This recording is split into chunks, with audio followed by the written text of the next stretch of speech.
की बात कहीं नहीं आ रही है। व्यक्तियों के ऊपर जहाँ पर कोई आक्षेप लग रहे हों उनके ऊपर बात आ रही है और कार्रवाई हो रही है। ईडी के साथ हो क्या रहा है कि आप देखें सुप्रीम कोर्ट क्या कहता है। सुप्रीम कोर्ट ने फैसला दिया कि ईडी के डायरेक्टर को जिस तरह से एक्सटेंशन दिया गया वो गैर कानूनी रूप से दिया गया। ये प्रश्न चिन्ह क्यों लग रहा है कार्रवाई के ऊपर? आपने कहा चुनाव के पहले। मेरा ये कहना है कि इसका उपयोग होते हुए दिख रहा है राजनीतिक रूप से। ये गलत है, किसी ने गलत किया है, आप कार्रवाई करिए,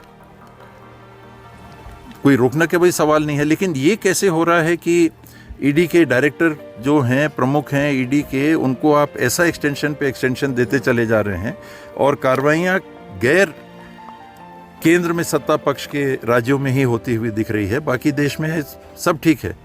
अजीत पवार जी के ऊपर बड़ी राशि के ईडी के इंक्वायरी की बात चल रही थी, वो डिप्टी सीएम बन गए भारतीय जनता पार्टी के गवर्नमेंट के साथ में, तो अब क्या? ये प्रश्न चिन्ह लग रहे हैं। कार्रवाई है, बाकी वो होती रहे, दुरुपयोग ईडी का नहीं होना चाहिए। कहीं गलत हो रहा है, आप की बात